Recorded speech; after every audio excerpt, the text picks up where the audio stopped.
제가 이거 저번 방송에서 이거 요거트거든요. 아, 이게 정말 저는 정말 좋은 요거트라고 생각하는 게 뭐냐면 이걸 먹다가 제가 방송 말미쯤 화장실을 갔어요. 진짜로 효과가 금방 바로, 와서? 예, 금방 와가지고. 그럼 이거 불안해서 지금 다 못 그만큼 먹겠다. 좋은 과학적으로 불가능한데 진짜 그랬어요. 네, 진짜 그랬어요. 정말 좋은 요거트예요. 왜냐면 예.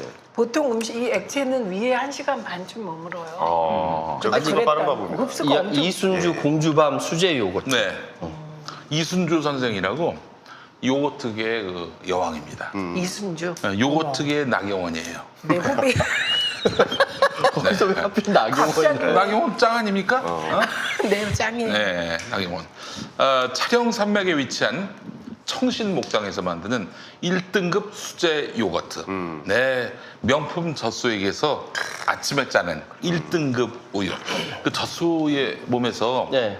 그 받잖아요, 우유를. 네네. 이거 바로 드셔보신 분 있어요? 뜨끈뜨끈한. 저 어렸을 때 먹을 수 있는 저희 먹을 어렸을 수 때 있어요? 목장 우유를 어. 그 이런 병이 아니라 그 유리병? 유리병에 해갖고 유리병. 따끈따끈하게 네. 먹었어요. 어떻습니까? 이 기존에 파는 우유하고 뭐가 달라요? 고소하고요. 그 고소한 게 중요합니다. 고소한 이게 핵심이고 또 그다음에 그리고 좀 끈적끈적한. 네, 네. 그리고 초유 같이 그런 느낌. 끈적끈적한 느낌도 있고 예전에 그 유리병에 있어서 위에 톡 뜯어가지고 소금 약간 타가지고 딱 원샷 소금. 먹으셨던. 어머, 그것도 어떻게 알까? 제가 제 은근히- 초등학교 때까지 그랬는데. 아, 제가 뭐 5살 때 생각이 나가지고. 예, 저 7살 때 저 그 시의원 출마했어요. 예, 안타깝게 낙선했죠. 네, 낙선을 예. 했어요. 벌써 드셔요? 예. 먹어도 되는 자, 거야? 드십시오. 명품 젖소에게서 아침에 짜는 1등급 따라 우유에다가 먹으면 맛있을 것 공주 특산물인 공주밤을 가미했습니다. 그렇습니다. 완전히 밤 좋아해. 신선하고 건강한 요거트입니다. 이게 식사 대용 가능한 거예요. 밤 좋아해. 밤도 같이 넣었다고요? 그렇습니다. 자, 시중에서 먹던 대기업 요거트 제품과는 뭔가 다른 담백함과 묵직함이 있습니다. 향료나 색소 같은 첨가제 전혀 들어가지 않았습니다. 네, 100% 순수 요거트입니다. 딸기나 복숭아 대신 일일이 손으로 다듬은 공주밤이 들어있어요. 밤 알갱이가 톡톡 씹히면서 고소함과 달콤함 이런 것들이 요거트의 맛을 거둡니다. 그렇습니다. 요거트 달달한 데다가 밤까지 들어가봐. 야, 고소하지. 뭐 그냥 말도 안 거 이거. 아닙니까? 이게 네. 밤이 보니까 9.1%나 들어가 있네요. 굉장히 많이 그렇습니다. 들었고 이거 특히 지금 아이를 키우고 계신 어머니들, 특히 그러니까요. 허약한 어린이들에게 밤이 아주 좋습니다. 저도 그 생각했어요. 그래서 예. 왜 이 밤을 어렸을 때 아이들에게 먹이냐면 네. 여러분이 혹시 밤벌레 보셨는지 모르겠는데 봤어요. 밤벌레 진짜 통통합니다. 네, 맞아요. 그래서 밤을 많이 먹으면 아이가 그렇구나. 통통하고 실해지는 좋다. 거예요. 아, 이런 거 참 좋네요. 예. 뭐 이거는 밤벌레. 전공이죠. 아니, 여기 자세히 보시면 밤 알갱이가 네. 먹고 남은 그 병 속에 좀 보입니다, 많이. 예. 자, 해썹 인증 받은 시설에서 맛있다. 미리 만들어 놓은 것을 배송한 것이 아니라 예. 주문 받고 생산한 그렇죠, 그렇죠. 안전한 시설에서 가장 신선한 상태의 제품을 배송하는 건데요. 이 때문에 다른 상품보다 배송이 좀 늦어요. 하루 이틀 정도 오래 걸릴 수가 있습니다. 보다 좋은 제품을 배송하기 위한 마음에서 비롯된 착한 불편함이라 여겨주시면 감사하겠습니다. 확실하다는 거죠. 그렇습니다. 예, 예, 그렇습니다. 예, 예. 이 기존에 밤 요거트만 냈는데 워낙 반응이 좋아가지고 무설탕 플레인 요거트와 블루베리 요거트까지 야. 추가가 됐습니다. 네. 좋다. 우리 저 청신 목장의 이순주 대표께서 이 요거트 한 달만 꾸준히 드시면은 다른 어떤 건강식품보다 주체하기 힘든 힘이 솟을 거라고 강조했습니다. 아, 이순주 대표께서. 네, 그렇습니다. 그래서 지금 저 자유한국당 의원들이 단체로 이걸 먹었다는 소문이 있어요. 네네. 예. 아, 힘이 많이 뻗치시는 지금 장외 활동을 너무 많이 하셔가지고 농담입니다. 농담이. 자, 무설탕 수제 요거트 500ml 무설탕 4병 아닌데? 2만 원. 네? 무설탕 아니고요. 설탕이 아니, 5%. 요거만 이제 종류별로. 네. 아, 무설탕이, 무설탕이 또 있어요. 네, 네, 무설탕 그렇습니다. 털고. 요거 좀 그리고 무설탕 유설탕 따로 드세요 있고. 그냥. 자, 그리고 블루베리 수제 요거트 500ml 4병 24,000원. 그리고 공주밤 수제 요거트 500ml 4병 24,000원. 아, 이게 가격은 다 같네요. 이렇게 예. 좋은 요거트가 평당 6,000원이란 얘기 아닙니까? 예. 여러분. 밤 요거트에도 설탕이 따로 들어간 게 아니라요. 밤을 좀 절여갖고 넣다 보니까 그 5%. 밤이 들어가니까 달달해지는 거예요. 예. 그러니까 당류가 올라가는 거죠. 아니 그리고 밤 자체에 당류가 있으니까. 그렇죠, 그렇죠. 공주가 진짜, 네. 밤으로 유명하대요. 그럼요. 이게 찾아보니까 이걸 만들어낸 청신목장이 네. 지역에 가볼 만한 곳으로 추천되어 있고 그러네요. 그 이순주 대표가 그 지역에서 아주 그러니까. 그 굉장히 많은 분들의 신뢰를 받는 분이고 그 요저 청신목장 있는 마을 그 입구에 네네. 이순주 대표 동상이 세워졌어요. 진짜? 아이 아, 뭐야. 내 저는 말, 이제 뭐 그러려니 합니다. 저는 다 믿어. 내 말을 믿는 사람들이. 그거 네. 지난번에 믿어. 왔을 때 밤이 있었잖아요. 네. 그것도 엄청 맛있더라. 네, 그렇습니다. 나는 이런 거 보면 다 사고 싶어. 이게 문제예요. 그래갖고 지난번에 그 만두 이만큼 이제 도착했잖아요. 네. 그러니까 우리 딸이 또 작업당했다고 막 그래서 이거 작업이 아니야? 선물 받았다. 작업당했다. 예. 아, 우리 저 하고 싶어. 이 세상에 우리 최민희 의원님 같은 분만 있으면 좋겠습니다. 정말. 이거 이제 사야 돼. 네.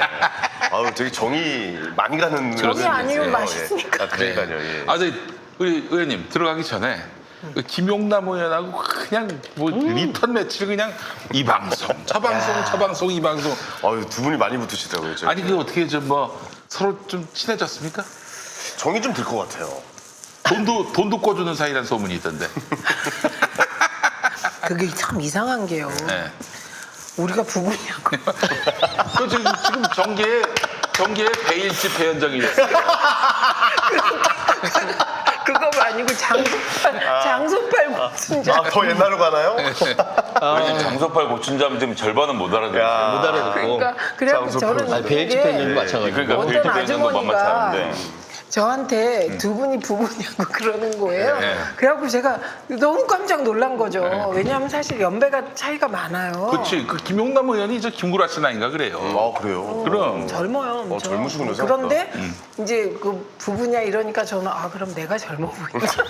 그렇죠. 우리 이거는 긍정적이나 최민희 의원님이 젊어 보이는 거지. 그런데 부부라고 하니까 그럼 그런 결국 느낀 건 아 사람들은 우리의 토론 내용을 안 들어. 부부싸움 하나? 이렇게 볼 수 있겠네. 아니, 이 방송 저 방송 다니면서 부부싸움을 해. 부부싸움을. 부부싸움을 방송 나와서 하고 있어, 왜?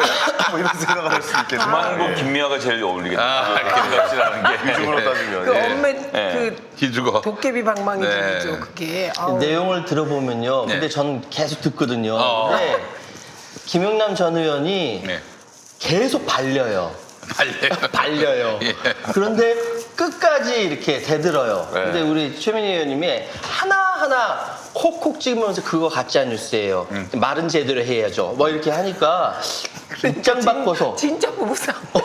입장 바꿔서 원래 부부싸움은 남자가 발려요. 입장 바꿔서 김용남 되게 기분 나쁠 그래서 것 그 같아. 김용남 의원이 계속 발리니까 나중에는 김용남 의원님을 안아주시면서 내 아들아. 아, 이제 모자의 관계로. 모자의 관계가 된 사이가 됐어요. 아주. 정들겠어요. 아, 그러니까요. 예. 어떠세요? 직접 이렇게 막 부딪히기도 하고 또 방송 끝나면 또 서로 인사도 하고 이럴 거 아니에요? 저는 이제 좀 그런 스타일이 아니고 네네. 이렇게 그렇게 하고 나면 진짜 화가 나면 팽 가버리는 스타일이에요. 제가 인격적으로 조금 그래서 이중인격이 안 돼요. 얼굴이 울그락불그락해지거든요. 근데 그래도 저는 이번 과정에서 김용남 의원이 사모펀드 하나를 계속 판 유일한 의원이에요. 그런데 남들은 다 어려워가지고 네. 그냥 에라이 나쁜 놈 이러고 마는데 사모펀드 피해가죠, 거의. 제대로 파면은 상황을 잘 이해할 텐데 제대로 못 파서 그런 거 아니에요? 근데 오늘은 이제 어디까지 나갔냐면 네. 2016년인가 인도네시아 자카르타에서 의문의 살인 사건이 일어난 거 기억나시죠? 그것이 코링크 PE와 관계가 있더라고요. 아, 관계 없어요? 관계가 있다는 얘기까지. 파다가. 네, 그래서 물어봤죠. 멀리는 있어요. 어? 멀리는 있다고. 그 얘기- 투자자 중에 한 사람이 예, 투자자 그래서 중에 그룹이 있죠. 예. 뭐 그렇다고 치자. 그런데 그게 정경심 교수하고는 무슨 무슨 상관인데요? 이렇게 또 물어보잖아요. 하여튼 그러니까 이제 거의 수준이 대한민국 살인범 중에 97%가 쌀을 주식으로 하고 있다는 얘기를 거의 비슷하죠.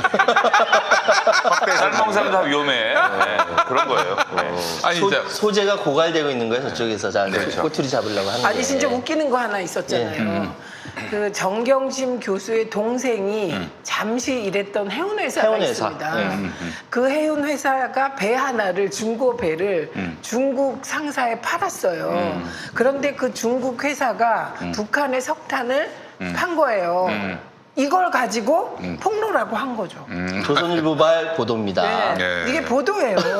그래서 기사 그래서 내용이요? 예. 뭐야 이게? 그래서 저는 또 뭔가 했더니 그럼 어쩌라고 이거를? 그러니까 어쩌라고. 그러니까 이제 이게 언론 윤리가 많이 무너진 게 조선일보가 이제 그런 경우인데 저희들 같은 경우는 SBS 지금 정정보도 소송에서 제가 이겨서 이제 반론 보도가 이번 주 진짜? 손혜원 의원. 예, 일부 인용돼서 그래요. 곧 될 거라 이제 뭐 나중에 더 자세히 말씀드리겠지만 그 한창 논쟁이 벌어질 때 한국일보에 이런 기사가 나왔어요. 뭐냐면 손혜원 의원실에서 그러니까 저희가 준비해갖고 우리나라 이제 무형문화재가 국가무형문화재가 있고 중요무형문화재가 있고 그다음에 지방무형문화재가 있거든요. 근데 이 두 가지가 다 같은 일을 하시는 분들인데 합치는 게 좋겠다라는 뭐 여러 전문가들 의견이 있어서 저희가 이제 그 토론회를 5번 해서 600명의 지방무형문화재 중에 300명을 서울로 모셔서 5번에 걸쳐 토론회를 했는데 이 토론회 한 사실을 가지고 한국일보에서 기사를 어떻게 썼냐 하면 손혜원 의원의 남편이 운영하고 있는 전통공예 샵에 납품하는 사람 중에 지방무형문화재가 있었어요. 5명. 그렇게 이거 팩트야. 여기까지 다 팩트야. 그럼 이제 기사는 어떻게 나갔냐면 이 5명을 국가무형문화재로 만들려고 만들기 위해서요. 이걸 다 준비를 해갖고 300명을 다 투자를 해갖고 행사를 했다는 의심을 받고 있다. 야, 의심을 받고 있다. 의심을 받고 있다. 아무런 내용이 없어요. 그러니까 예를 들면 의혹이군요. 그걸 문화재청 전문 기자들 가서 확인해 보면 금방 나오는 얘기거든요. 그러니까. 그게 우리만 추진한 게 아니라 여기저기 추진하고 있는 건데 보도 내용에는 아무런 거짓말은 없어. 근데 그냥 그런 거예요. 용인에 살고 있는 김용민이 있는데 용인에 살인을 저지른 사람이 있다. 근데 김용민 용인에 산다. 이런 걸 지금 보도하고 있는 것이 우리나라 그래서 언론이 김용민이가 하시는 거죠. 살인했을 가능성이 있다. 의심된다. 이런 거예요? 같은 용인에 살고 있기 때문에 용의점을 지고 찾아봐야 된다는 전문가 한 사람만 찾으면 되니까. 뭐 친구일 수도 있잖아. 아니, 그러니까 용인 100만이에요, 100만. 이 그러니까 보도에 대한 화가 나는 게 뭐냐면은 기자가 직접 한 번만 전화를 해보면은 확인이 가능한 것도 수두룩해요. 그렇죠. 근데 그걸 앞에다 꺽쇠로 단독해가지고 나간단 말이지. 그러니까 예를 들어서 조국 그 후보자 시절에 네. 아들 문제, 네. 서울시에서 무슨 청소년 자문위원 뭐 이렇게 나갔었잖아요. 그거 청소년 그 과에다가 전화 한 번만 해도 확인이 되는 거였어요. 아니 그 출생신고 그게 아니, 더 출생신고도 웃기죠. 말할 그거는 것도 없고. 주민센터에 전화하면 바로 나오는 주민센터 전화하면 나오는 거였거든. 근데 그거를 단독이니 뭐니 해가지고 보도가 나간다는 거지. 에이, 야, 사람들은 그거 새끼들. 보고 어봐 계속 부정적인 이미지가 계속 쌓이는 거지. 나중에 해명도 안 해줘. 그래서 나중에 재판까지 가서 만약에 결론이 나면은 그 결론 그쵸, 자기들한테 불리하면 보도를 아예 안 해. 정정보도 그거 안 하지. 요만하게 하잖아요. 네, 조그맣게. 조그맣게. 정말 조그맣게 하는 아니 그것과 관련해서 뭐 한국일보가 유감을 표명했다든지 그런 거 없었어요? 당연히 없죠. 자기는 거짓말한 거 아니거든요. 언론사 그냥 그대로 우리는 받아들여요. 의심한다고 그랬지 언제 그렇다고 그랬느냐? 저희들 반론도 들었어요. 그래서 보도에는 의원실 측에서는 그것은 사실 무근이다라고 했다라고 한 줄 나가요. 앞에 기사가 이만큼인데 다른 데를 보고 뭐 있네 있어 이렇게 되는 거지. 그 그치. 자세한 내용을 누가 알겠어요? 이번에도 마찬가지예요. 의원실은 사실무근이라고 얘기하는데 그 의원실은 뭐 그렇게 이야기했지 당연히 거짓말쟁이들 이러면서. 예. 정경심 교수도 마찬가지예요. 예. 앞부분에 쫙 뭐 직인이 어쩌고 저쩌고 해서 아니다라고 얘기하면 맨 끝에 한편 정경심 교수는 이 사항을 부정했다. 끝이야.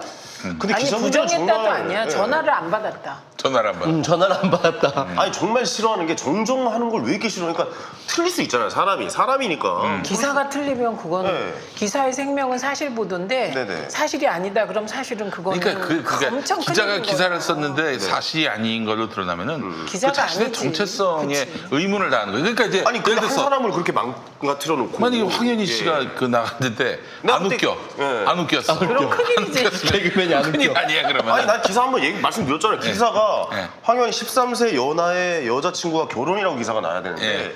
13세와 결혼이라고 기사가 났어요. 그럼 난 초등학생이랑 결혼한 거란 말이야.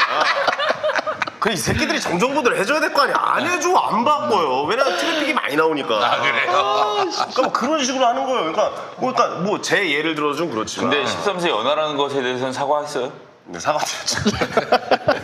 근데 13세랑은 결혼을 못해. 아, 그러니까요. 그러니까 근데 이게 보도에 말도 안 되는 거잖아요. 13세랑 결혼했다고 나왔었어요. 13세와 결혼 이렇게 예, 나와요. 그러니까. 어처구니가 없었단 말이에요. 미친 거지. 사실 13살 어린 사람이랑 하는 것도 어처구니 없는 일이죠. 아니 그건 부러운 일이죠.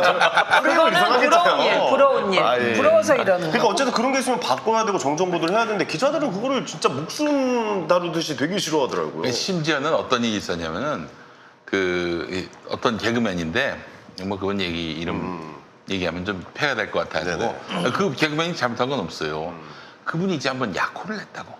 약혼을 했는데 연예인이 약혼을 했는데 뭐 사진 많이 찍었을 거 아니야. 약혼식도 있고 그런데. 결혼 사진 이렇게 찍어. 그런데 그분 이제 헤어졌어요. 헤어졌어. 그러면 그 여성분은 일반인이었고 그러면은 그 어떻게 그래서 그 개그맨이 전화해가지고 근데 여차여차해서 이혼이 아니라 이제 파혼하게 됐다. 그러니까 좀 내려달라.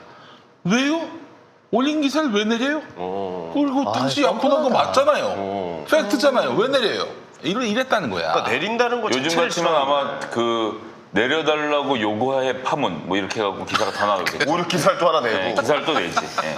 그러니까 제가 뭘 했어요. 언론과 잘 지내라고 다들. 아휴. 결국 우리가 이야기하는 것은 조국의 이야기가 아니라 한국에 있는 언론과 검찰 얘기거든요. 네. 그러니까 제가 얼마 전에도 이제 YTN 나가서 YTN 기자 욕을 하느라고 지금 이제 YTN에서 안 불러줘서 자르겠다. 뭐 이미 그런데 뭐 아, 그래요? 언론이 언론의 역할을 하지 않고 사실 보도하지 않고 보도를 누군가 불러주는 대로 받아쓰기 했다. 저 그렇게 얘기했고요. 그리고 지금 그런 상황이고요. 이 상황에 대해서 나중에 언론 백서가 나올 겁니다. 그 준비하고 있다는 얘기를 들었고요. 그래서 대한민국 언론은 언론이 아니다. 라고 저는 YTN에서는 얘기 못했죠. 여기서 얘기할게요. 유튜브 하세요. 아니 진짜 예. 이거 보고 있으면 정말 죄 짓는 것이 대한민국의 많은 국민들의 정신 건강을 해롭게 만든 거예요. 이거. 그렇습니다. 분명히 예. 그놈의 단독이 뭐라고 그놈의 특종이 뭐라고 2014년도에 세월호 때 그 쓰잘데기 없는 유병헌 하면서 쫓아다녔잖아요. 남는 게 뭐가 있습니까? 없잖아요. 뼈 없는 치킨. 그쵸, 식단. 그거 나왔죠. 네. 부엉이 바위 위에 올라가가지고 노무현 대통령 사저 망원렌즈로 찍어대고 그랬지 않습니까? 그게 언론입니까? 그러면서 정작 국정농단 사건이 있었을 때 그 맨 처음 터지기 직전에 있었던 7월 달에 있었던 정윤회 관련된 이야기 있었을 때 기자들 뭐 했습니까? 안 했잖아요. 네, 맞습니다. 맞고요. 아유. 또 하나 여러분이 맞습니다. 맞고요. 정말 오랜만에 들어보네요. 예. 여러분들이 맞습니다. 맞고요. 보도를 예. 보시면 깜짝 놀랄 보도가 이제 이 보도입니다. 읽어보세요. 조국 오천 조카 2차 전지 사업 선택 때 국정과제 채택 여부 중요 고려 진술이라고 자, 적혀있네요. 이 보도는 왜 했을까요? 이해충돌, 조국 민정수석, 이해충돌, 예. 그래서 권력 남용, 직권 남용, 뭐 이 얘기 하려고 하는 겁니다. 네네. 이런 주장을 하면서 어떤 트릭을 쓰냐면 조국의 오천 조카 조범동과 익성이 2차 전지 사업을 확대하려고 시작한 시점은 2015년 말입니다. 박근혜 때. 네, 코링크피가 만들어진 게 2016년 초입니다. 네네네. 네. 그리고 소위 익성이 뭐 WFM 뭐 해보고 이렇게 그런 시도를 한 건 전부 2017년 상반기까지예요. 그러니까 익성이 그 2차 전지를 개발하고 이제 굉장히 좀 그게 박근혜 정부 때예요. 그때가 박근혜 정부 때다. 박근혜 네, 때. 그러니까 상장되고 싶어서. 그러니까 조국이- 여기서 얘기한 국정과제 100대 과제 예, 제가 예. 국정 인수위 위원이었잖아요. 네. 문재인 정부가 5월 9일 날 탄생하고? 2017년 5월 9일 날 문재인 대통령이 당선되고 인수위 없이 출범했어요. 그랬다 도저히 안 되겠다. 그래서 인수위가 뜬 날이 2017년 5월 22일이에요. 네네네. 그래서 이게 7월 15일 날 활동이 끝납니다. 그래서 우리가 100대 과제를 각 이제 분과마다 다 취합해서 마무리한 게 7월 15일이에요. 그러니까 2017년 1월은 박근혜가 아직 헌재에서 탄핵 선고를 안 받았을 네, 때고 탄핵도 전이에요. 네, 박근혜 정부 때입니다. 직무정지 상태였어요. 네.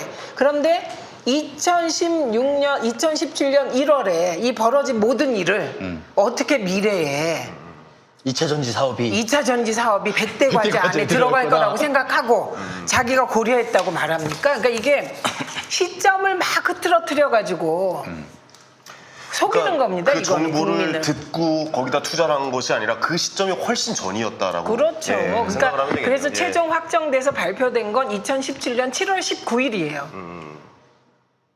그러니까 지금 그 박근혜 정부 때 한 일까지도 그럼 박근혜 정부 때 문재인 대통령이 당선되고 그때 제가 인수위원이 되고 그 정도면 예언가죠. 응? 예, 예. 조국은 민정수석이 될 걸 이미 예언해서 100대 과제 노스트라다무스, 배터리 그 노스트라다무스. 사업이 게다가 들어가고 100대 과제에 네. 그 2차 전지가 네, 들어가야 들어가고. 돼.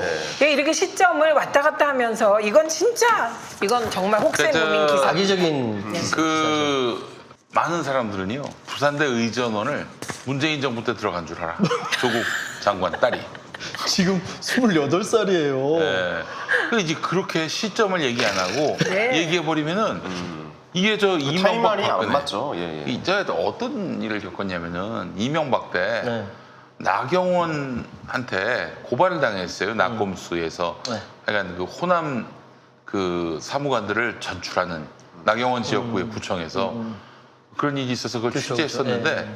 그때 KBS에서 낙검수가 막 뜨고 그러니까 저에 대해서 굉장히 불편해하더니 원래 한 5일 동안 나가야 될 방송을 뭐 4일, 3일, 이틀, 하루 이렇게 줄이더니 나경원에게 고발됐다는 이유만으로 방송에서 잘랐어요. 고발됐다는 이유만으로. 그 당시. 그러니까 그만큼 확정된 것도 아니고. 반 MB라고 하는 것은 그 사회에서 존재할 수 없는 사람들이었어요. 그 반 MB 전선에 조국 교수가 맨 앞장에 섰던 그런 면이 있거든요. 근데 조국의 딸이다? 이거는 숨길 일이지. 조국을 간판으로 해가지고 뭘 할 수 있는 시대가 절대 아니었어요. 그렇죠. 그런데 그걸 가지고 이런 식으로 트릭을 써가지고 근데 저는 이제 그래서 이제 뭐 그 이야기는 이 정도로 하고 이렇게 계속 검찰이 트릭을 써가면서 조국 장관을 흔들고 전 그래서 대통령 지지율도 그래서 떨어진 게 아닌가 생각이 들어요. 대통령 지지율은 추석 그 연휴 끝나고 떨어진 거 맞아요. 네. 그때가 어떤 때냐? 김용민도 정치 부심 안 하고, 김어준도 뉴스공장 안 하고, 일방적으로 막 언론에서 기사 저는 나오는데. 정말 추석 때까지 그럴 줄 그때다. 몰랐어. 추석 때는 난리가 추석 때는 났었어. 휴전인 줄 알았어. 근데 이제- 그러고 나서 예. 연휴 끝나고 지지율 떨어진 거 맞아요. 근데 대통령 지지율은 주 중반에 오면서 회복되기 시작합니다. 근데 저 의원님 드리고 싶은 말은 뭐냐면은 아니 이걸 이대로 방치할 거냐 이겁니다. 검찰은 행정부 외청이에요. 지금 이게 맞아요. 네. 이건 진짜 그 MB 박근혜 때 못지않은 한 사람을 죽이기 위한 그런 공작적 차원에서의 수사거든요. 안 그렇습니까? 그렇죠. 제가 너무 과장하나요? 아니요, 그렇지 않아요. 심지어는 네. 어떤 이야기까지 나오냐면은 제천은 정치에 대해서 전혀 잘 몰라요. 네. 네? MB 때 우리 그 김용민 PD가 그 고생을 할 때 지금 대통령 누구야? 뭐 이렇게 물어볼 정도로 정치에 대해서 전혀 모르는 사람이 좋네요. 예. 좋아요? 전 좋아요. 오히려 그- 잘 몰랐으면 좋겠어요. 예. 엊그저께 저한테 이야기하는데 저를 쳐다보면서 저래도 돼? 라고 얘기하는 거예요. 뭐가? 그랬더니 아니 조국이 그렇게 나쁜 사람이냐고 내가 조국을 도와주려면 어떻게 해야 돼? 라고 저한테 묻는 관심이 거예요. 없던 분이? 네, 전혀 관심이 없던 애. 해도 너무하다는 거지. 아니 이건 씨발 한 사람을 완전히 죽이는 거지. 응, 그치. 그러니까 저는 지금 걱정이 되는 게 조국 가족들이 안위가 걱정이 돼요. 너무 스트레스 많이 받아서. 아플만 하죠. 그러니까 정경심 교수가. 이게 사실 스트레스 엄청 받아. 우리 시청자 여러분 잘 보세요. 잘 생각해 보세요. 이 말이 안 되거든요. 이거 때렸다가 안 되니까 이거 때리고 이거 때리다가 다시 이거 때리고 하면서 검찰 언론이 온통 수십만 건을 쏟아내면서 때리는데 여기서 병 안 나면 정말 건강한 거야 진짜로. 맞아요. 그거는. 어? 입장 바꿔 생각해 보세요. 예. 누군가 나에 대해서 그렇게 모함한다고 생각하면 그러니까 저는 우리 정치 부심에서 그런 거 앞장서서 했으면 좋겠어요. 김용민 PD가 딱 이 전체적으로 딱 정리가 되면은 지금까지 어느 기사에서 어떻게 뻥을 쳤는지 그리고 가끔가다 기사 보면 맨 끝에 기자 이름하고 쓰는 바이라인 있잖아요. 바이라인, 네. 바이라인 없이 나가는 기사들도 있어요. 그렇지. 왜 그런지 알아요? 기사가 자기가 쓰고 나서 쪽팔려서 자기 이름 못 내는 거야. 검색이 안 되게끔. 아니 그러니까 예. 자기가 쓴지 모르게. 모르게. 예. 쪽팔려가지고 바이라인으로 안 달고 나가는 기사들도 있어요. 괜찮은데요? 이런 것들 다 뽑아내서 언론 백서 한번 지난 만들자고 주장했으면 기사들 좋겠어요. 이거 시점이 지나서 예. 자, 그래서 저 근데 하여튼 예. 지금 말씀하신 것하고 조금 결이 다른데 조국 장관이 그래서 임명되고 나서 잘 하고 있다고 생각해요. 뭐 대표적인 게 저 뉴스 한 줄 읽어주면 조국 가족 의혹 수사 검사 법 지키면 인사 불이익 없을 것 이런 선언도 하잖아요. 이거 이제 읽어보시면 가족 의혹 수사 검사 법 지키면 인사 불이익 없을 것 이게 무슨 얘기? 법을 안 지키면 법 안 지키면 가만 안 두겠다는 그치. 얘기거든요. 예, 지금 결코 물르게 하고 있지 않고 그리고 법무부 내에서 검사들의 지위를 자꾸 빼내고 있고 중요 보직에 민간인들을 갖다 앉히고 지금 당장 황희석 변호사 같은 경우도 영입해서 지금 법무부 내 개혁을 하고 있는 것이고 그다음에 금태섭 의원이 최근에 여러 차례 인터뷰를 통해서 검찰 개혁의 방향에 다른 방향에 대해서 얘기를 하고 뭐 많은 분들의 동의를 또 끌어내고 있는 측면이 있어요. 보면 뭐 아주 틀린 얘기 하고 있는 건 아닌데, 근데 그 이야기에서 핵심이 뭐냐면 그러니까 공수처는 필요 없다는 거거든요. 지금 현재로서는. 그래요? 그러니까 뭐 앞에 얘기는 다 좋아. 그래도 형사부의 권한을 강화해야 되고 특수부를 축소해야 되고 이런 것 다 잘 맞는 얘기고 잘 맞는 방향으로 생각합니다. 그런데 또 특수부를 강화해주는 공수처는 안 된다라고 하는데 저는 그 말이 정말 이해가 안 되는 게 그 예전에 진경준 검사였나요? 140억 막 네. 이게 받고 하잖아요. 근데 이 사람들이 어떻게 이렇게 담 큰 짓을 했겠어요? 검사의 통장은 아무도 안 열어본다라는 불문율이 있었거든요. 예. 비상장 주식 받으면 그분 얘기하신 하여튼 거죠? 그 얘기. 그러니까 그런 식의 재산이 들어오는 것은 아무도 건드리지 않는다라는 검찰 내부의 논리가 있었기 때문이에요. 네. 그러니까 공수처가 필요한 것은 검사도 조사받을 수 있고 할 수 있다는 걸 보여줘야 되는 거예요. 근데 금태섭 의원은 이것을 감찰 기능을 강화하면 된다고 하지만 법무부가 만들어질 때부터 감찰국이 있었는데 지금까지 안 되는 거거든요. 안 하고 있어요. 안 되는 건 안 되는 거고요. 그런데 맞아요. 맞고 피의 사실 공표와 관련해서도 그게 단 한 번도 처벌된 일이 없었어요. 없어요. 예. 그 이유가 뭐냐? 피의 사실 공표로 그 고발해봐야 고소 고발해봐야 그걸 다시 검사가 검사가 하는 보니까, 거예요. 예, 그러니까 이게 공수처는 절대적으로 필요. 그럼요. 공수처가 있었고 또 검경 수사권 조정이 있어봐요. 검찰이 막 지금까지 깡패처럼 하는 수사를 할 수가 없어. 왜냐면 1차 수사를 경찰이 해야 되니까. 그렇죠. 그리고 경제하는 기관이 있어야죠. 그래서 이제 화성 연쇄 살인 사건이 이번에 드러난 거는 이제 네. 뭐 여러 가지 해석들이 나오는데 일단 경찰이 잘한 거고 제가 보기엔 수사권 독립을 위해서 열심히 한 거지. 경찰청장이 야 미제 사건 중에서 관심 있는 거 한 20개 그렇죠. 뽑아봐. 야 이 중에 하나라도 성과 내라고 지난 한 6개월 동안 열심히 줄바따를 쳐갖고 닭다를 거기서, 켰죠. 닭다를 예. 해서 결국은 그것이 밝혀낸 쾌거라고 저는 생각을 하고 하여튼 네. 이런 식으로 좀 이슈가 만들어진 이건 뭐냐 하면 권력기관끼리 경쟁을 하는 거 아닙니까? 경찰이 지금 힘이 붙었잖아요. 이렇게 힘이 붙으면 어떻게 되냐면 지금 그 피의사실 유포와 관련돼서 경찰에 신고가 들어가 있어요. 고발이 들어가 그렇지, 있어요. 경찰에 그러면 신고가 들어가 경찰이 이제 검사가 책상 뒤지려고 시도해 볼 수 있는 거예요. 되고 안 되고는 나중 문제고. 근데 이제 그러니까 검찰에서 전임 경찰청장을 자꾸 잡아들이지 않습니까? 얘 가만히 안 두면 우리도 가만히 안 있을까 하고 이제 붙고 있는 건데 저는 이런 싸움은 뭐 구경하는 재미가 있는 거죠. 양쪽이 서로 치면서 서로 자정이 되는 거고 검사도 내 통장이 들추어질 수 있다는 긴장감 하에서 제대로 된 공무원 생활을 한 거고 경찰도 그런 거고 이런 관계가 벌어지는데 전 공수처는 꼭 필요한 조직이라는 점 이제 그렇기 때문에 이런 활동들이 조국 장관이 준비하고 하나씩 해가는 단계이기 때문에 지금 이걸 잘 버틸 수 있도록 우리 지지자들이 조국 장관을 지키는 게 중요하다고 생각하고요. 그래요. 지지자 차원은 그렇게 하는데 이걸 아니 있어요. 내버려둬야 되냐 방법이. 이거야. 보세요. 지금 얘기한 거 중에 그러니까 조지고 있다고 조국 진짜? 장관이 조지고 있는 이 이상 어떻게 해요? 아니, 그 얘기를 내가 하려고 그래요. 법무부 장관이 가지고 있는 강력한 권한 3개가 있어요. 뭡니까? 그 첫째가 인사권, 인사권. 네. 검사 인사권. 예, 두 번째가 감찰권이에요. 감찰권. 네. 예, 그다음에 세 번째가 지휘권이에요. 지휘권. 네. 그동안에는 수사의 지위겠죠? 예, 예. 그렇죠. 근데 그 수사 지휘라는 게 구체적인 뭐 수사 지휘가 아니라 검찰총장 지휘. 그렇지. 검찰총장의 지위. 예. 예, 근데 그 지휘라는 게 개별 수사를 다 지휘한다는 게 아니에요. 네네네. 예, 큰 틀의 지휘를 얘기하는. 요새 개별 검사한테 와가지고 야, 그런 거 아니야. 너 그딴 식으로 수사하냐? 이렇게 못해요. 전체적인 그림에 대해서 이렇게 그러니까 이렇게 해라. 검찰총장한테만 지휘할 수가 있어요. 아, 검찰총장이 이렇게 하십시오. 뭐 이런 거군요. 예. 그거는 이제 옛날에 박근혜 방식이고. 아, 그래요? 예, 그리고 이제 요 세 가지가 있거든요. 네. 인사권 제대로 행사해야죠. 그래서 이번에 그 감찰국장 등 네. 예, 제대로 한다는 거 아닙니까? 감찰 기능. 이 감찰 기능이 제대로 되면 공수처 생기기 이전에 그나마 조금 그 검사 비리 같은 거 이런 거 할 수 있는 거예요.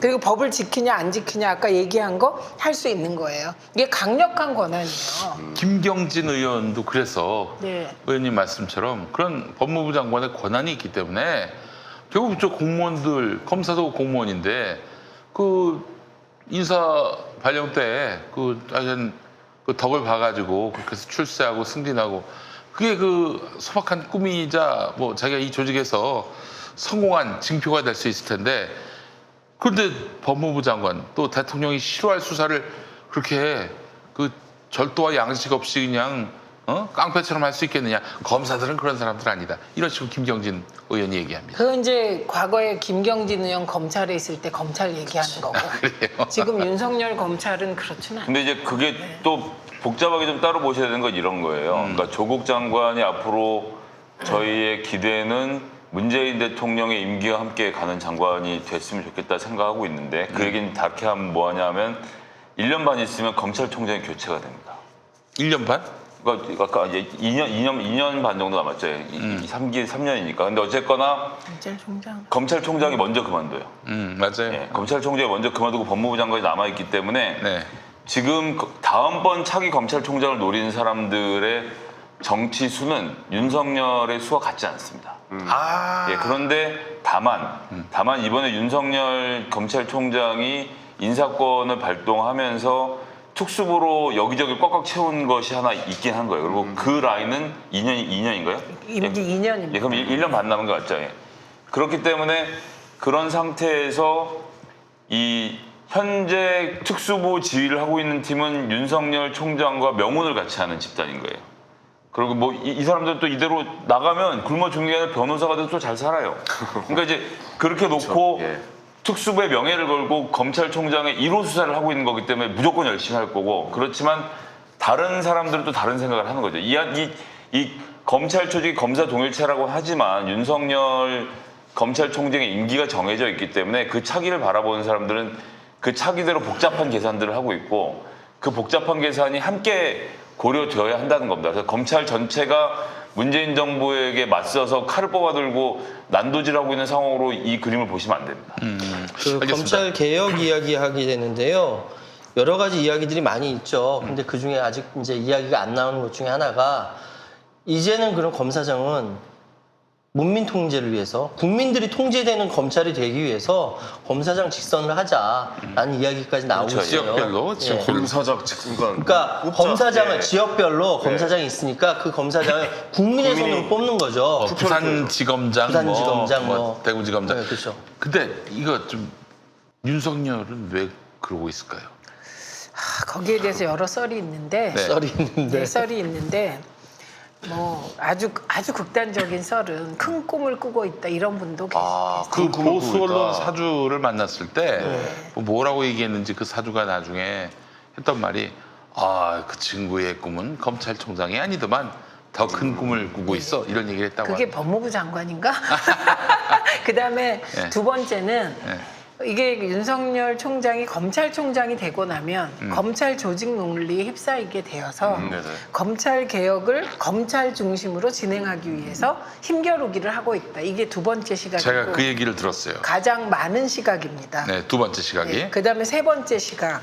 이거는 윤석열 총장은 어쨌든 문재인 대통령을 존경한다는 거예요. 그런데 초기에 조국 내정자에 대해서 이런저런 문제 제기가 나오고 사모펀드 얘기가 나왔을 때 네네. 진짜로 큰일 났다 이렇게 생각을 했다는 겁니다. 그래서 이게 진짜 큰일 났고 이게 문재인 정부에 부담을 준다. 오히려 문재인 정부에 부담이 될 것이다 이 사건은. 네. 근데 아무도 조국을 날리려 하지 않는다. 그래서 내가 사명감을 갖고 날려야겠다. 그랬다는 겁니다. 내 손으로. 이 세 가지 썰이 다 있는데 네네. 이 세 가지 썰이 경계가 있겠습니까? 예, 왔다 갔다 하는 거고 거의 조금씩 좀 어느 정도는 다 섞일 반영이 수도 좀 있는 됐을 근데 것이다. 거기에서 중요한 건 뭐냐면 네. 행정부의 외청인 검찰총장이 대통령의 인사권에 반기를 든 게 아니 세 번째 경우는 결과적으로. CBS 권영철 기자가 직접적으로 말씀도 하신 내용이기도 한데 근데 이제 그거를 잘 보면 이러나 저러나 검찰이 아무에게도 통제받지 않고 야 이거 문제 있네 야 쟨 제끼자라고 정하면 제껴진다는 게 이게 말도 안 되는 일이라는 거예요. 그리고 그 지금까지- 빌미를 지금 국회가요 말할 수 없이 초라해졌습니다. 그렇죠. 국회가 네 맞습니다. 언론도 검찰 앞에서 초라해졌습니다. 그러니까 저는 이제 언론인들이 권력 비판을 사명이라고 생각하는데 권력 비판 이전에 사실 보도가 사명이거든요. 그런데 사실을 확인하려고 하지 않고 가장 정보를 많이 가지고 있는 검찰의 말을 받아쓰다 보니 그러니까. 이제 언론도 검찰 앞에서 초라해졌습니다. 검찰 비판을 하면 검찰이 그 언론사에 입을 안 주니까. 다무니까. 그러니까 지금 가장 초라해진 건 국회예요. 국회가 존재감이 없어져서 왜 그냥 검찰만 바라보고 있는 거예요. 그러니까 거기에 대해서는 전 금태섭 의원 주장에 동의하는데 너무 검찰에 가져가요. 모든 그게- 걸 다 고소하고 고발하고. 그게 자유한국당이랑 등등이 가져간 거예요. 아니 뭐 민주당도 많이 했죠. 이게 국회 전체가 이거는 이번에 악습을 끊고 정치적인 문제는 국회에서 정치적으로. 해결하려고 노력을 해야 되는데 뭐 하여튼 건건이 들고 와서 판사한테 판결해 주세요, 검사한테 고발해 주세요 이렇게 하고 있는 풍토가 없어지지 않는 이상은 입법의 위상이 좀 계속 흔들리도록 봅니다. 알겠습니다. 예. 자, 이제 그 나경원 얘기 좀 해봤으면 좋겠는데, 네. 어떻게 될 것 같아요, 나경원? 저는 일단 그 우선 삭발? 아니, 삭발할까 안 아니. 할까?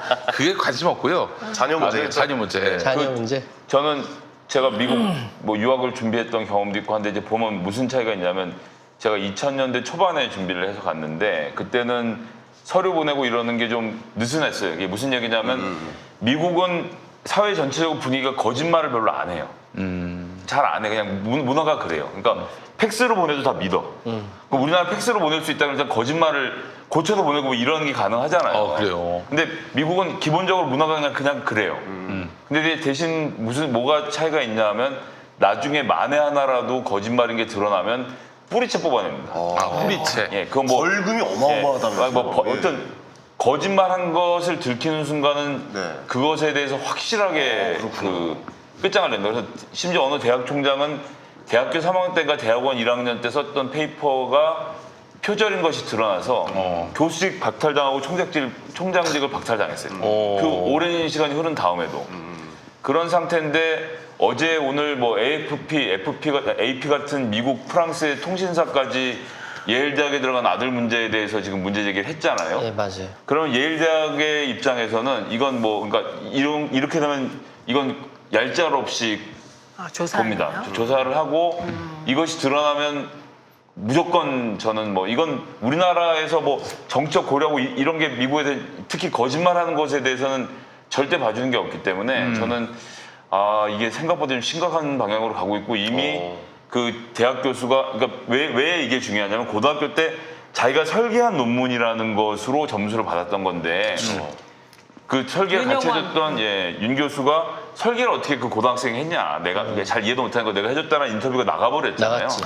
그래서 그렇기 때문에 뭐 IRB가 뭐 이런 제도도 네. 물론 문제지만 기본적으로 이 교수의 인터뷰를 예일대학에서 파악하고 있는 상태라고 가정하면 있겠죠, 당연히. 예, 그러면 예. 제가 보기엔 게다가 이게 큰 언론사에 다뤘으면 예일대학 같은 데가 이 명예와 전통을 굉장히 중요시하는 대학이라 저는 좀 이게 예상외로 심각한 문제가 될 수 있겠다는 생각이 자꾸 들더라고요. 이거 있고 또 지금 그 원정 출산 등의 문제 제기가 원적 되고 출산. 산후조리원. 어떻게 봐야 됩니까? 그건? 산후조리원 이름도 막 나와요. 그러니까 라치몬트. 이거는 저희가 사실을 파악할 수 없습니다. 그러니까 라치몬트가 한국으로 치면 성북동 같은데요. 아, 그래요? 네. 그 고위층들. 그러니까 동네 자체가 그러니까 부자 미국에 동네? 산후조리원이 몇 군데 있는데 산후조리원을 집을 한 채를 빌려서 미국은 하거든요. 산후조리원이라는 게 법적으로 돼 있는 제도가 아니니까. 이건 진짜 몰랐던 얘기네. 예, 그냥 거기 로스앤젤레스 아니야? 근데 이제 로스앤젤레스에서 가까운 데에 있는 부자 마을 한가운데 좋은 저택을 하나 사갖고 단독주택. 예, 그렇죠. 아, 이제 예. 거기다 방을 만들어 놓고 우리가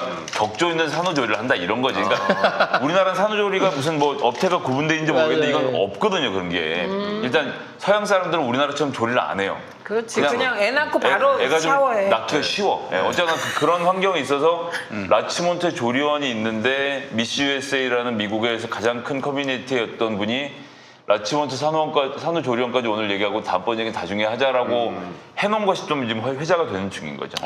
거기는 가격은 어느 정도 되는 겁니까? 산후조리. 하룻밤에 갈라고? 그게 아니라 제가 가장 최근에 30에서 50만 원 정도 할 거예요. 하룻밤에 예. 거의 평균 2주 정도 하잖아요. 예, 그런 정도 있어야죠. 예, 알겠습니다. 자, 1,000만 원이네, 1,000만 원. 그러면은 나경원 원내대표가 아니다, 나 한국에서 나왔다. 이걸 증명할 방법이 그러면 있잖아요. 여권 주면 돼요. 여권. 여권. 안 나간 아니 여권은 안 돼요. 여권에 그 내셔널리티 있잖아. 아니 근데 복수 국적을 갖고 있으면 한국 여권도 있고 미국 여권도 있을 수 있어요. 그러니까 두 개.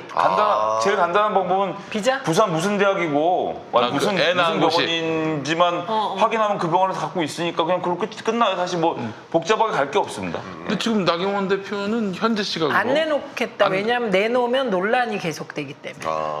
아니 논란을 끝내기 위해서 해야 되는 거 아니에요? 해소시켜야 되는 거 아닙니까? 예. 이순주 공주밤 수제 요거트 되게 맛있네요.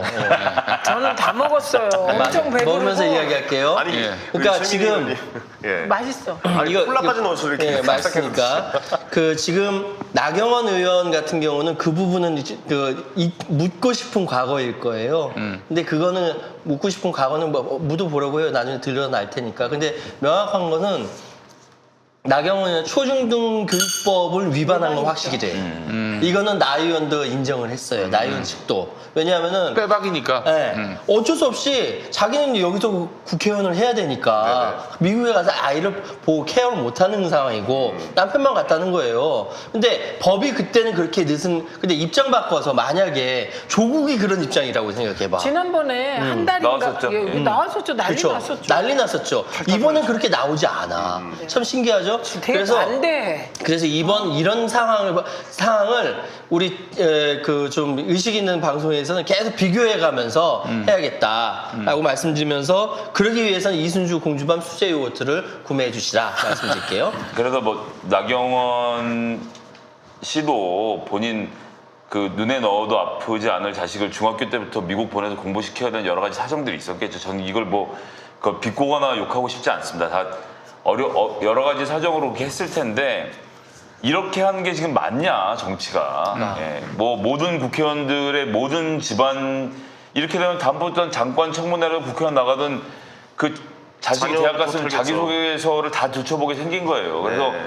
애한테 뭐라도 문제가 하나 나오면 다 공개하고 다 까발기고 다 망신져갖고 다 박살을 내고 전부 다 검찰에 불려가서 온 가족이 조사받는 나라가 돼가고 있는 거거든요. 이걸 누가 시작했든 저는 이것이 계속 이렇게 가는 게 옳은 것에 대해서도 저희들이 이제 좀 생각해 볼 때가 되지 않았냐. 물론 조국 장관이 저렇게 당하고 있는 거 보면 똑같이 복수해주고 싶은 마음이 왜 안 들겠습니까? 그 복수가 아니고 공평한 검증. 그래요. 저도 좀 그렇게 그러니까요. 보는 입장인데 아니 근데 사실은 이게 뭐 동기야 그렇다 치더라도 만약에 진짜 원정 출산이라면은 이런 사람이 지금 제1야당 원내대표를 해도 되는가? 그러니까 원정 출산이 아니라고 했습니다. 응? 아니라고 했어요. 네, 그래서 그럼 원정 출산 아닌 기록을 내놓으면 되는데 그렇지. 안 내놓겠다. 증거는 없이 그냥 일방적인 주장만 하고 있는 안 상황. 내놓고 없다기보다 안 내놓고 논란이 계속 꼬리에 물 거기 때문에 안 내놓겠다. 이렇게. 논란을 계속 이렇게 불을 지펴야 결국은 이제 그거를 막기 위해서 내놓겠네요. 그쵸? 논리라고 한다면. 너무 화가 나는 게 이 부분에 대해서 김성애 소장님하고 좀 다른 건 뭐냐면은 너무 약이 올랐어요, 사실은. 지난 3일 동안에 너무 억울한 거. 언론이 한마디도 보도를 안 해, 한마디도. 종합일간지에서 한 줄도 안 실렸어요. 근데 보도하면 예. 맞아. 법적 법적 조치 취해야겠다. 그럼 조국 그 장관도 그렇게 하면 되겠네. 어? 그럼 뭐야 이게 언론의 근데 자유를? 요즘 댓글 보니까 진짜 뭐 다 그 지금 현재 유력 정치인들 있잖아요. 네. 다 자식 문제가 다 털자고 지금 난리예요. 아니 그러니까 이게 지금 보면 국무총리부터 제가 시작해가지고 다시 돌이켜 보면 예. 안경환 법무부 장관 후보가 나왔을 때 아들의 문제를 거론하면서 폭행범이라는 의혹이 있다라고 주광덕 의원 등 그 자유한국당 의원 10명이 나와서 기자회견하고 떠든 적이 있어요. 그래서 지금 재심까지 끝났는데 안경환 의원의 아들이 소송을 걸어왔고 지금 3,500만 원 배상 판결을 받았습니다. 제가 그 중간에서 역할을 좀 했습니다. 아 그러셨군요. 그 자 저기, 보세요. 예. 김성회 소장님 성인군자시네요 이렇게. 성인 아니 근데 그 건도 그렇게 돼서 이 자유한국당이 말 같지도 않은 문제를 가지고 남의 후보의 아들까지 건드려갖고 하고는 지금 돈 무너지게 생긴 거 아닙니까? 10명이 나눠내는 거니까 350만 원이니까 큰 돈 아니라고 생각했지만 주광덕은 그렇게 살면 안 되거든요. 그러니까 이게 되게 큰 문제입니다. 그런데 계속 이렇게 할 거냐는 거죠, 저는. 하여튼 걱정이 되는 예, 실제 그래요. 아니 걱정이 뭐 되는 거예요. 그 말씀도 굉장히 일리가 있는 말씀인데. 나오는 건 사실이고. 아니 전쟁이 그건 너무 전쟁이 돼 버렸어. 저는 전쟁이. 너무 억울한 것 같아. 그렇게 하는 게 왜냐하면 장제원 의원 아들 것만 해도 저는 그 최근에 언론 보도 중에 가장 열받은 것 중에 하나가 뭐냐면 장제원 의원 아들이 자기 차에 블랙박스를 떼어가서 이틀 있다가 경찰에 제출을 합니다. 그거를 그 언론이 어떻게 제목을 뽑았는지 아세요? 블랙박스 떼어갔다가 뒤늦게 제출. 그런데 정경심 교수 PC 거는 증거인멸. 응. 왜 이렇게 다르냐고. 오히려 저는 그 블랙박스 떼어간 거 있잖아요. 네. 그게 과연 조작된 게 없는지 포렌식 해야 돼. 포렌식 안 해요? 해야 돼요. 안 할까 봐 걱정을 하는 거지. 그러니까 언론이 그렇게 다른 거야. 뒤늦게 제출하고 증거인멸. 얼마나 다릅니까? 그러니까 결국 지금 저 언론의 젖줄이 뭐냐라고 했을 때는 자본이고 그 자본은 문재인 정부를 싫어하고 빨리 무너지기를 바라고 내가 그런 얘기 들었다니까요. 그 이름만 대면 알만한 하여튼 유력 인사가 있습니다. 네. 보수 쪽에? 정치계 음. 인사입니까? 뭐 그렇게 봐도 되고 언론계라고 봐도 되고 너무 좁혀지나? 너무 좁혀지는데. 언론이 유력 정치 인사는 해야 안 되는데. 예. 2017년에 어떤 분이 알려주기를 네. 내년 대선을 위해서 뛴다. 그분이 진짜요? 2017년에 아니 2017년으로부터 5년 뒤인데 대선이 내년 대선을 준비하고 있다. 무슨 말인가 봤더니 탄핵 얘기하는 겁니까? 문재인 정부는 1년 만에 무너졌다. 지금 뭐 1년은 지났지만은 네네. 여전히 그들은 그 로망을 품고 있다라고 생각이 되는 게 그건 아닌가. 또라이들의 망상이죠. 네. 아니 근데 우리나라 국민들이 어떤 국민인데 문재인 정부가 탄핵을 당한 그 지금 봐봐 걔네들이 그 국민의 뜻과는 무관하게 그 망상에 쩔어서 그렇죠. 그냥 뭐 10월 3일에 진격한다는 거 아니에요 빤스 목사가. 그치. 아니 근데 지금 청와대로 상황은 진격한다는 거 아니에요? 상황은 태극기 부대와 일부 자유한국당 정치인들은 이런 구상입니다. 네. 구상으로 저는 봅니다. 이 전국을 계속 총선 때까지 끌고 끌고 가요. 가서. 그래서 그렇겠죠. 자유한국당이 일당이 돼요. 그러고 나서 문재인 대통령을 탄핵하겠다. 이런 구상 속에서 움직이고 있다고 너무 좋아요. 생각을 합니다. 저는 너무 좋은 구상이고 꼭 그렇게 했으면 좋겠어요. 그런데 그거에 반해서 이제 여당 쪽은 좀 죽자고 덤비는데 너무 점잖은가 이런 문제 제기가 있는 거는 맞습니다. 그 오늘 아침에 방송하러 나오는데 지하철역에서 그러니까 할머니들 할아버지들이 우리 공화당 오냐 막 조국 관련돼서 막 욕하는 그 찌라시를 막 나눠주고 있는 거야. 그래서 내가 재수가 없어서 에이 하고 내려왔거든. 안 받고 내려왔는데 그 다음 또 들리는 얘기가 한국 당원들이 뭐 단톡방에서 그 얘기를 들었어요. 믿을 만한 분들이 얘기하는데 집집마다 가가호호 다니면서 문재인 탄핵 서명 받으러 다닌다는 거예요. 그러니까 제가 어떤 생각이 드냐면은 불가능한데 왜 저럴까? 그러니까 바로 지금 정치권 특히 자유한국당과 그 우리공화당이라든지 이런 데서 확증 편향이라는 거 있잖아요. 그러니까 자기들이 이렇게 하니까 막 자기들이 막 지지받는 것 같고 막 자기들 편이 막 많아지는 것 같아. 보고 싶은 것만 보고 듣고 싶은 것만 들으니까 문재인 탄핵도 가능한 것 같아. 이렇게 논리가 가는 거예요 지금. 근데 방금 김선영 소장님 말씀 그렇게 해봐라. 그렇게 하는 거는 오히려 역으로 그쪽 역풍만 부는 것이다라고 판단할 수 있는 것이죠. 알겠습니다. 아이고 나경원 건도 한번 살펴봤고요. 네. 머리는 안 깎을 것 같아요. 예? 머리는 안 깎을 아니 것 뭐 같아요. 나경원이 누군데? 발표했잖아요. 예. 그리고 주변에서 저- 말린다. 뭐 우리 이런 이완도의 기자가 칼럼을 통해서 얘기했습니다만은 이게 진짜 아주 최악의 선택을 했다는 거예요. 왜냐하면은 그 이 삭발이라고 하면은 그 황교안 삭발하고 나서 인터넷 커뮤니티에서 어떤 이야기들이 올라왔습니까? 군대 가라고? 아니 그게 아니라 이 양반 대머리 아니었네, 가발 아니었네. 가발. 나름대로 이 제1야당 대표로서 엄숙하게 머리를 깎고 막 대정권 항쟁의 의지를 밝혔는데 사람들의 관심은 다 가발이 아니었다. 그 정도가 아니고 더 나아가서 그 의혹은 제가 제일 먼저 풀어주지 맞아요. 않았습니까? 그렇습니다. 예. 근데 심지어는 예. 저기 우파 쪽도 이 종북 좌파 세력들이 황 대표가 가발이라고 모략을 했는데 그들의 거짓과 위선이 드러났다. 그러면서 흥분하고 그런데 있어요. 거기서 더 진전된 버전이 있어요. 예. 아, 뭡니까? 여기 이렇게 선을 그어서 여기를 따붙였다고. 뭐 심었다는 얘기도 그러니까 지금 그 봐봐 이게 제가 사실을 아는데 얘기해 나 주세요. 5%. 네. 5%? 예. 근데 하여튼 뭐 황교안 대표가 좀 억울한 게 있어요. 어쨌건 본인 머리 맞고. 예. 그런데 심었다는 그런 정도. 얘기는 예, 뭐 그런 정도만. 아니 그게 중요하지 않아. 그게 그 봐봐. 중요한 게 아니야. 그런데 우리는 거기에 관심. 이 얘기 관심을 다 갖고 있으니까 지금. 궁금해하세요 그거를. 왜 이렇게 궁금해하세요? 왜냐면 우리 남편이 궁금해. 머리숱 진짜 많으시더라고. 그러니까 그게 지금 아마 황교안의 그 저기 삭발에는 야 나 가발 아니야 이거 보여주고 싶은 마음도 있었는데 그러면서 공천이 불안한 순서로 머리를 깎아 버리니까 이거 자체가 굉장히 쇼가 됐죠. 예. 안 될 아주- 것 같은 사람들이 막 머리를 깎고 있는 이게 거예요. 사실은 굉장히 불리한 프레임이었거든요. 불리한 프레임이야. 가발 프레임 이런 것들이. 근데 그게 그 원래 삭발 단식 이런 거는 진보 혹은 사회적 약자가 쓰던 방식이잖아요.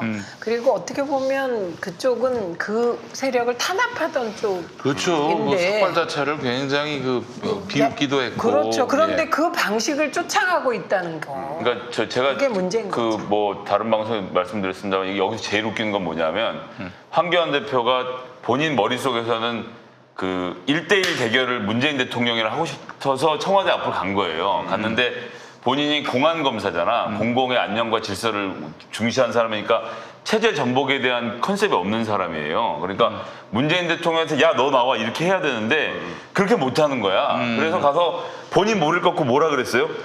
조국을 벌어야 주소서 이렇게 된 거 아닙니까?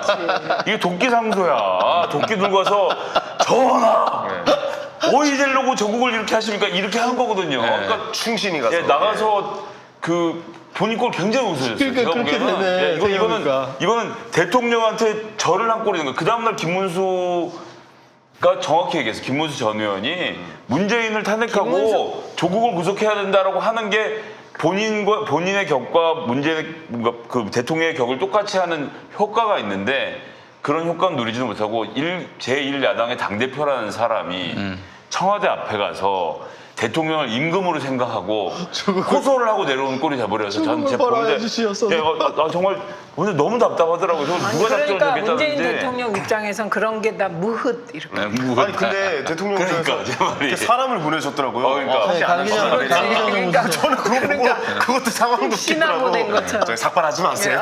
나는 이것도 지금 상황이 그러면 재밌더라고. 이제 그렇게 되는 네. 거지. 어떤 상황이냐면 예전에 그 나경원하고 박원순 시장님하고 저기 토론회를 했는데 네. 나경원 씨가 이제 말하자면 이 어떤 그 측은지심을 발동하기 위해서 자기 딸 얘기하면서 눈물을 흘릴 계획을 세웠다. 이게 또 들어온 거야. 그러면은 이제 박 시장님이 그때 다가가가지고 손수건으로 다가가서 손수건을 건네는 이렇게 어떻게 돼 있어? 그림사. 이게 뭐냐면 반가이가 되는 거예요. 이런 표현 써서 죄송하지만은 나경원이 이제 말하자면은 그 저기 동정녀로. 광을 팔라고 그랬는데 예. 뭐 그 손수건을 내밀므로써 이게 반가이가 되는 거지. 그렇죠. 마찬가지로 황교안이 삭발을 하려고 그러는데 정무수석이 가가지고 하지 마시라고 이러면 또 그러면 대통령의 그 넓은 마음 이런 것들이 또 아량이, 보이면서 예. 이게 또 이게 말하자면 반가이가 되는 그런 양상이었던 거죠. 프레임이었군요. 예. 하여튼 정치는 프레임의 예술입니다. 재밌습니다. 예, 알겠습니다. 보면은, 자, 그 저기 저는 나경원 이슈 한번 좀 깊게 파고 들어가야 된다고 생각을 하고요. 원정 출산 계속 읽어보니까 이거는 굉장히 나경원을 괴롭힐 이슈가 되는 것인가? 근데 전 조만간에 그 미스 USA에서 라치몬트라는 곳에 있는 산후조리원에서 나경원 대표를 목격했다는 사람이 나오면 네. 그럼 그건 뭐 이거 아들 문제가 아니고요. 나경원 본인이 공인으로서 판사로서 그런 짓을 만약 한 게 사실로 드러나면 정계 은퇴해야죠. 정계 은퇴감이지 그거는 뭐. 아니 근데 한번 생각을 한번 해보세요. 아니 제가 원정 출산을 했어요. 근데 그거를 안 했다라고 얘기하는 거, 그러니까 그게 거짓말로 드러날 거를 알면서도 만약 그걸 지금 저러고 있다. 본인은 장관할 생각이 없나 보지 뭐. 네, 아니 그럼 제정신이 아닌 거죠. 아니 그거는. 그러니까 일단은 믿어야죠 우리가. 네, 그건 일단은 그렇게 일단은 믿습니다. 안 그러니까 했나 자료를 내주시면 그거? 되고. 예. 자료를 내주시면 근데 진짜 되고. 또 원정 출산한 거면 이런 가능성도 있어요. 믿을게요. 예. 예를 들면 남편도 법관이잖아요. 네네네. 율사예요. 그리고 본인도 그러니까 혹시 남편이 그때 연수를 갔는지 그래서 애를 외국에서 낳았으면 원정 출산은 아니죠. 예, 그래서 여러 가능성이 있는데 일단 우리는 그런데 나경원 이제 대표 본인이 해명을 믿습니다. 본인 원정 출산 아니라고 했으니까. 아니라고 했으니까. 가만 있어봐. 아니, 원정 출산은 외국에서 날 수는 그렇지. 있지만 원정 출산은 그렇지. 아니다. 그럴 수 있네. 제 말은 그 생각을 못했네. 외국 시민권 주려고 외국 가서 낳긴 했지만 원정 출산은 아니 아니다. 뭐 이런 시민권 건가요? 줄 목표가 아니라 남편이 혹시 그 시기에 해외에 공부를 하러 갔다거나 네. 연수를 갔을 수 있다는 거예요, 저는. 그래서 연수 갔는데 그때 애를 낳았다면 그건 원정 출산 아니지. 아니죠. 그런데 외국 국적을 낳을 수는 있죠. 아니 그 시기에 딱 맞아서. 그렇지. 부산의 뭐 대학병원에서 나왔다는 얘기는 어디서 나온 거예요, 그럼? 그건 저는 못 들었는데. 뭐 부산의 병원에서 나왔다. 그러니 그 얘기, 그러니까 그것까지 포함해서 나경원 원내대표가 최근에 월간조선하고 인터뷰에서 얘기를 했다라고 조선 인터뷰를 직접 보진 않아서 그렇게 나와 있는 상태니까 여하간에 이것이 거짓으로 드러나면 그건 뭐 그냥 그럼 둬서 뭐 얄짤 그럼 안 없어요. 된다니까. 거짓으로 들어오면 안 일단 믿습니다. 네. 자료를 내주시면 믿습니다. 좋겠습니다. 우리는 뭐 나경원 의심 대표가 안 해요. 믿자고. 그 원정 출산을 했을 거라고 생각하지 않습니다. 네, 맞습니다. 뭐 증거를 보여주시면 확실하게 네, 끝나는 네, 거 네. 아니겠어요? 종결되는 거. 알겠습니다. 자, 여러분 다음 주에 또 뵙도록 하겠습니다. 즐거운 시간 되십시오. 고맙습니다. 감사합니다. 감사합니다.